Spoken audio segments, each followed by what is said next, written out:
के नतीजे आए तो लालू जी का बड़का लाल तेज प्रताप बोला कि हमारा भाई तेजस्वी फेलस्वी हो गया है। वैसे सारे वादों और दावों को परखे जाने का समय पूरा हो चुका है। कयासों का दौर खत्म हो चुका है। जनता का जनादेश आ चुका है। प्रचंड बहुमत के साथ नीतीश कुमार की लीडरशिप वाली एनडीए ने बिहार में वापसी की है और क्या खूबी वापसी की है। बदलाव के नारे के साथ उतरे तेजस्वी किसी तरह अपनी सीट बचा पाए। पूरी पार्टी 25 सीटों के भीतर सिमट गई, जबकि साथी कांग्रेस लेफ्ट वीआईपी तो दहाई के अंक तक नहीं पहुंच पाई। साल 2010 याद है आपको, जब बिहार चुनाव में आरजेडी की लालटेन को नीतीश बाबू ने लगभग बुझा दिया था। आरजेडी वाला 22 पर सिमट गया था और इस बार भी 2025 में आरजेडी कांग्रेस और सन ऑफ मल्ला मुकेश सैनी जो खुद को डिप्टी सीएम अनाउंस कर लिए थे, गठबंधन की उम्मीदों की रोशनी के लालटेन को मोदी और नीतीश की जोड़ी ने बुझा दिया है। तेजस्वी को तो लगता है कि सिंबल बदलने के बारे में भी सोचने की जरूरत है।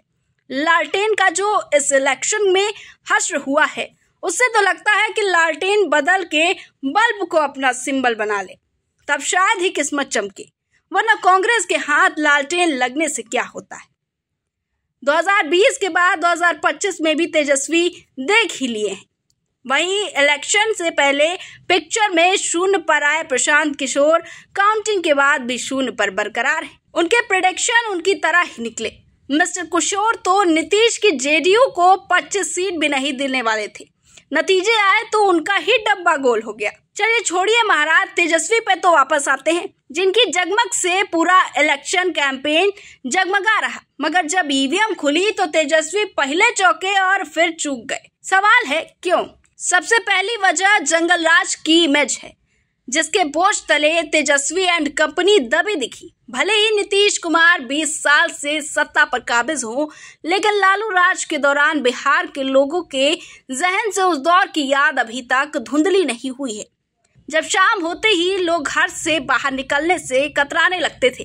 पूरे बिहार में आप किसी भी इलाके में चले जाइए, आपको इस मुद्दे पर बात करते लोग जरूर मिल जाएंगे कि पहले क्या होता था। अभी हम भूले नहीं हैं। रही सही कसर एनडीए के नेताओं ने अपने बयानों से याद दिलाकर पूरी कर दी। जी हाँ, बीजेपी ने जंगल राज की वापसी का नैरेटिव चलाया।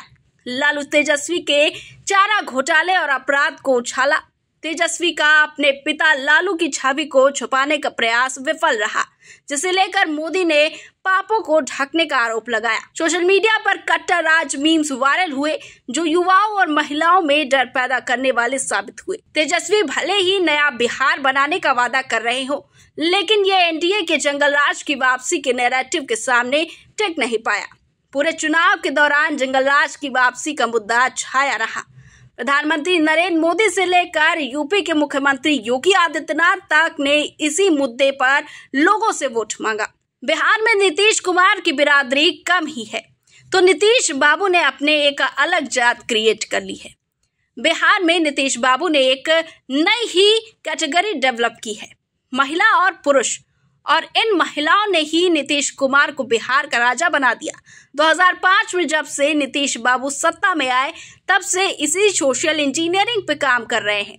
बिहार में शराबबंदी का क्रेडिट भी महिलाओं को ही जाता है, और अब की तो गजब ही कर दिए हैं। बिहार में 3.5 करोड़ महिला वोटर हैं, जिनमें से 1,34,00,000 जीविका दीदी हैं, यानी 40% महिला वोटर जो हैं इस योजना से सीधे जुड़ी हैं। और यही करके नीतीश बाबू तेजस्वी का खेल बिगाड़ दिए। आरजेडी का यादव वोट बैंक भी इस दफा दगा दे गया। तो क्या यादव कार्ड उल्टा पड़ गया? क्या गठबंधन में अंदरूनी टूट ने महागठबंधन को डुबो दिया? आइए समझते हैं पूरा खेल। आरजेडी ने इस बार 144 में से 52 टिकट यादवों को दिए, यानी लगभग 36% उम्मीदवार एक ही जाति से।